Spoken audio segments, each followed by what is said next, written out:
जय श्री राम गुरुजी, जय माता की गुरुजी। जय श्री राम, जय माता की भक्तों, जय माता की। गुरुजी, भक्तों का कहना है कि हम माता की स्थापना कैसे करें, माता के हम नवरात्र के व्रत कैसे प्रारंभ करें और उनको किस विधि विधान से हम करें कि जिससे हमें उसका भरपूर फायदा होए और हमारे घर में सुख शांति और समृद्धि आए।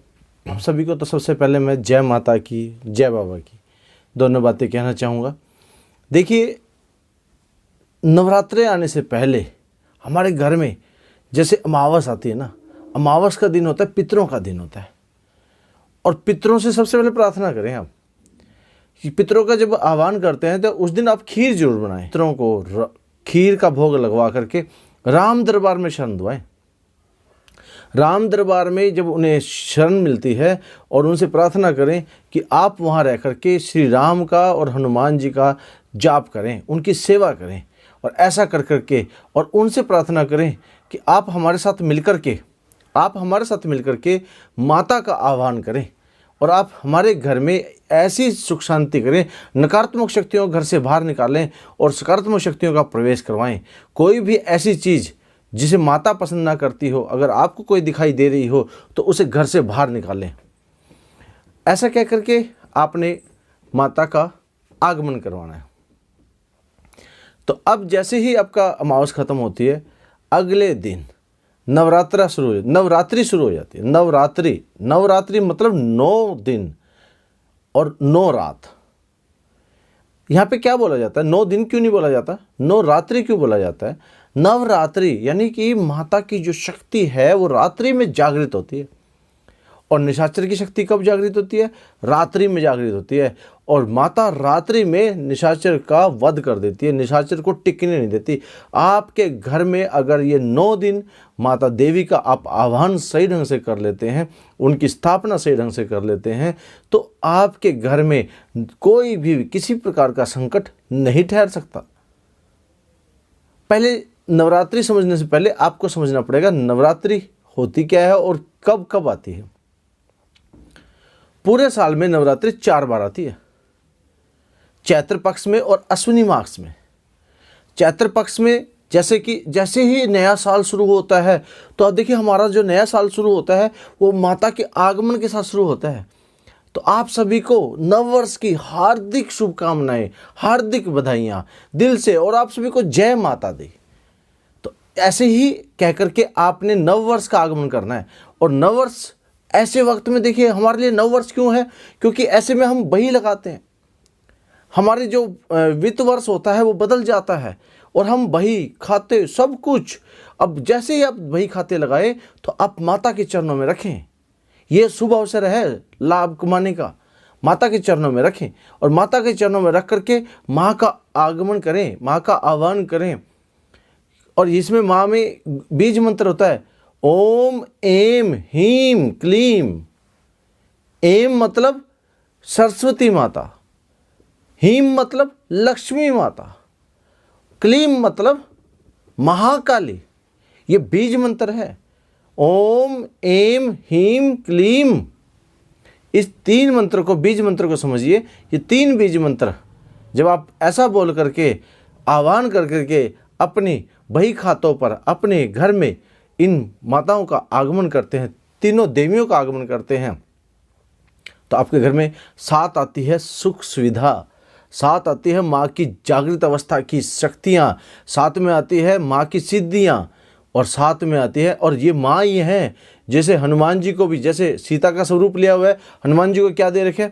अष्ट सिद्ध नवनिधि के दाता, ऐसा वर जानकी माता ने ऐसा वर जानकी माता ने दिया हुआ है। और जब आप दुर्गा माँ का आह्वान करते हैं तो यहाँ पर सबसे पहले एक संकेत मिलता है।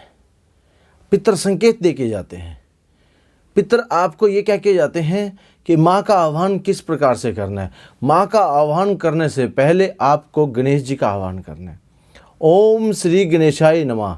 और गणेश जी के साथ ही लक्ष्मी माँ भी आती हैं, माँ पार्वती भी आती हैं, स्वयं सरस्वती भी आती हैं। तो गणेश जी का आह्वान कर करके आप फिर माता का आह्वान करें। और मैंने तीनों बीज मंत्र बताए हैं, उन्हीं बीज मंत्र का प्रयोग करें। अब आपको करना है घट स्थापना। तो घट स्थापना के लिए क्या क्या सामग्री चाहिए, जरा देखिए। पहले तो अगर आप ध्वजा लगाते हैं ना, सुपारी ध्वजा नारियल ले ज्वाला तेरी भेंट धरे, तो सबसे पहले माँ को भेंट अर्पण करें। सबसे पहले माँ को क्या क्या अर्पण करनी है? भेंट अर्पण करनी है। भेंट में क्या क्या है? पहले आपको ध्वजा लाना है, नारियल लाना है, पान लाने हैं, पान सुपारी लानी है। पान सुपारी ध्वजा नारियल ले ज्वाला तेरी भेंट धरे, सुन जगदम्बा कर्ण विलंबा, संतन के भंडार भरे, संतन प्रतिपाली सदा कुशाली, जय काली कल्याण करे। तो ऐसा कह करके जब आप भेंट देते हैं तो माँ भेंट को स्वीकार करती है। फिर माँ को जैसे कोई घर में माँ का आगमन होता है, सबसे पहले उन्हें भेंट प्रदान करें, और भेंट प्रदान करके फिर आप कलश लें और एक बर्तन में मिट्टी लें और मिट्टी में जौ लें और जौ को डाल दें और माँ से प्रार्थना करें कि हे माँ, पूरा साल आपने आगे रहना है। मैं नहीं जानता पूजा करना, मैं नहीं जानता पाठ करना, मैं जो भी कर रहा हूँ आपकी प्रेरणा से कर रहा हूँ। इसमें मेरी मंत्रहीन यंत्रहीन तंत्रहीन क्रिया पूजा को स्वीकार करें। ऐसा कह करके आपने वो मिट्टी में जौ डाल देनी है। जैसे ही आपने जौ के बीज डाले, वहाँ पर आग के पत्ते ढक दें और जैसे ढक दें उसके बाद रोज़ सुबह उठते वक्त, शाम को उठते वक्त ओम एम हीम क्लीम कह करके आपने उनमें जल डालना है। तीनों देवी का आह्वान करना है और उसमें जल डालते रहना और जल डालते रहना। जो आपने इस प्रकार से माता का आह्वान करना है। और ये जो पूजा पाठ जो भी मंदिर की साफ सफाई करनी है ना, तो इसमें आपको नहा के करने हैं, कपड़े शुद्ध पहन के करनी है और पूरे घर को सुगंधित बना दो। और देखिए, धूप और दीप दोनों जलानी है। धूप भी जलानी है और दीप भी जलानी है।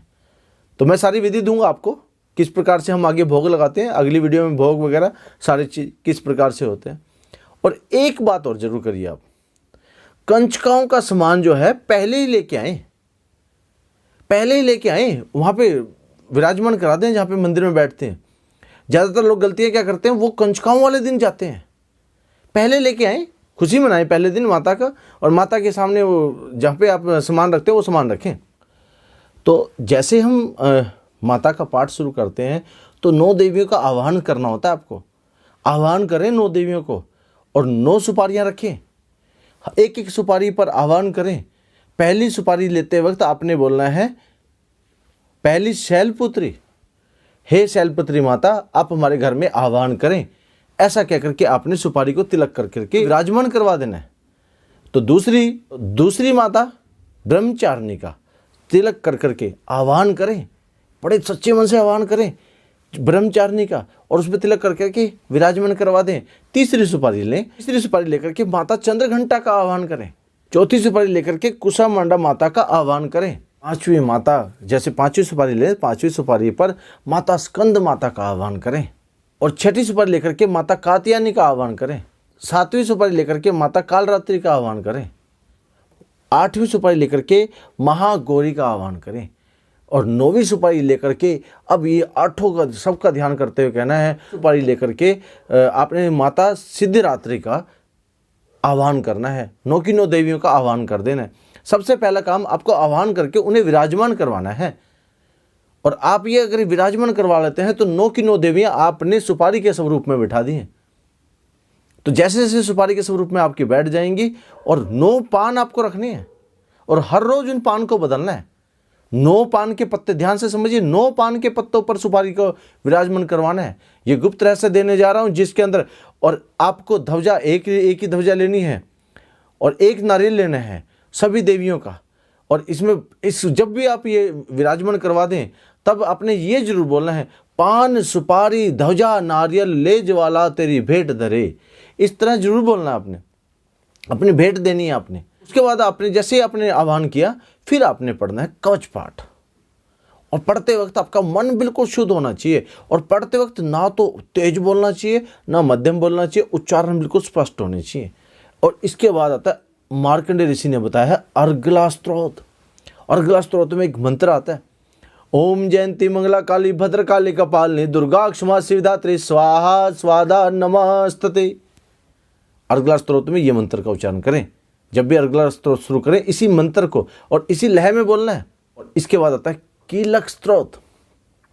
ये तीनों स्त्रोत, कवचपाठ, अर्गला स्त्रोत, कीलक स्त्रोत, और जब आप ये कर लें तो इसके बाद माता दुर्गा सप्तशती का पाठ का आह्वान करें। सप्तशती के पाठों को आपने पढ़ना है और पाठों को पढ़ने से पहले इन्हें उत्कीलन करना है। कीलक और उत्कीलक का मतलब समझिए। कीलक मतलब शिवजी भगवान ने कील रखी है हर जगह से, और कीली हुई चीज़ें जब पढ़ेंगे ना तो आपको वो फल नहीं मिलेगा। इसे उत्कीलक करना है, और उत्कीलक करने के लिए आपको जिस मंत्र का उच्चारण करना है उस मंत्र का कम से कम 21 बार उस मंत्र का उच्चारण करना है। और देवी को चंडी के नाम से भी जाना जाता है। आपको ना जैसे उत्कीलन करना है, उत्कीलन करने के लिए मंत्र क्या लेना है? ओम श्रीं क्लीं ह्रीं सप्तशती चंडिके उत्कीलं कुरु कुरु स्वाहा। ओम श्रीं क्लीं ह्रीं सप्तशती चंडिके उत्कीलनम कुरु कुरु स्वाहा। 21 बार इस मंत्र का जाप करना है और माँ से प्रार्थना करनी है, अपने गुरु से प्रार्थना करनी है, अपने इष्ट देव से प्रार्थना करनी है। इस मंत्र के माध्यम से इसे उत्कीलन करें। जैसे ही आपने उत्कीलन मंत्र का जाप किया, और जल का लोटा जरूर रखें, जोत जला के रखें, और जैसे ही आपने मंत्र का जाप किया तो किस प्रकार से आपको अध्याय करने हैं?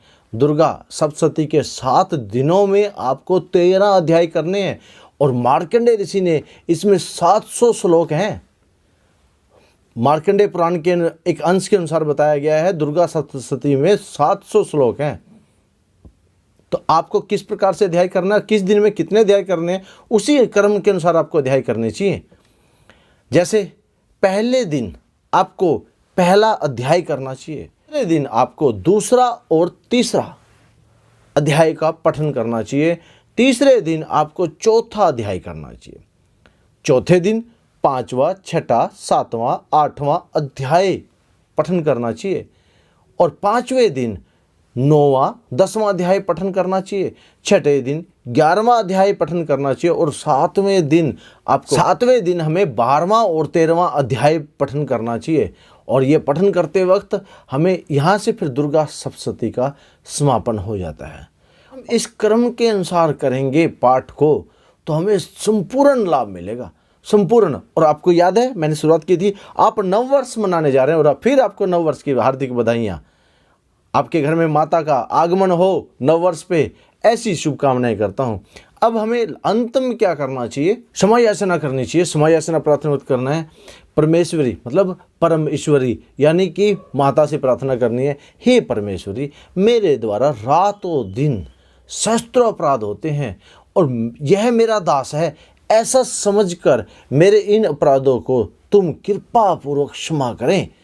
परमेश्वरी, मैं आह्वान नहीं जानता, मुझे नहीं पता कि आह्वान कैसे किया जाता है, विसर्जन नहीं जानता, विसर्जन करना नहीं जानता, और पूजा करने का ढंग भी नहीं पता, हीन क्रियाहीन भक्तिहीन पूजन किया है, वह सब आपकी। हे देवी परमेश्वरी, अज्ञान से, भूल से अथवा बुद्धि भ्रांति होने के कारण मैंने जो भी न्यूनता या अधिकता कर दी हो, क्षमा करें और प्रसन्न हो जाओ माता। माता बिल्कुल प्रसन्न हो जाओ, क्योंकि हे सच्चिदानंद, हे सच्चिदानंद स्वरूपनी परमेश्वरी, जगत माता कामेश्वरी, तुम प्रेम पूर्वक मेरी पूजा स्वीकार करो। माता, मेरी ये पूजा स्वीकार करो। मैं पूजा नहीं जानता, मैं आह्वान नहीं जानता, मैं यंत्र नहीं जानता, मैं मंत्र नहीं जानता, पर मैं हाँ एक चीज़ जानता हूँ, मैं आपको अपना हृदय पवित्र करके आपको उसमें स्थान देता हूँ। आप मेरी इस पूजा को स्वीकार करें। ऐसा कर करके, और लास्ट में जब आप जोत जलाएं, जोत जलाते वक्त, पहले भोग भी बताऊंगा मैं इसमें, जोत जलाते वक्त आपको क्या करना है? कर्पूर गौरम कर्णावतारम संसार सारम भुजेन्द्रहारम सदा वसंतम हृदयाल बंदे भूम भवानी सहितम नमामि, भूम भवानी सहितम नमामि। ऐसा कर करके जब आप ये कर्पूर गरम कर लेते हैं, फिर आप उसमें भोग लगाएं, और भोग लगाने के बाद अपने कुल देवता और अपने पितृ देवता और अपनी कुल देवी को जरूर याद करके उनको कहें कि ये बंधन मुक्त हो जाएं। कुल देवता, पितृ देवता और कुल देवी, ये तीनों को बंधन मुक्त कर दें माता। ऐसा जरूर बोलना है, जिससे आपके कुल देवता, पितृ देवता और आपकी कुल देवी अगर कोई बंध भी रही हैं तो बंधन मुक्त हो जाएंगी। जय श्री राम भक्तों। माँ हो और जिनके घर में बाबा हो, माँ के साथ भैरव और लंगरवीर होते हैं, और यह ऐसा अद्भुत नज़ारा माँ के साथ बाबा का होना, क्या मज़ा आएगा। जय श्री राम बोलो, जय श्री राम, जय श्री राम बोलो, जय श्री राम। आशा करते हैं आपको वीडियो पसंद आई होगी। इस वीडियो को लाइक करें, शेयर करें, सब्सक्राइब करें ना करें, पर जय श्री राम और जय माता की जरूर लिखें। जय माता की भक्तों।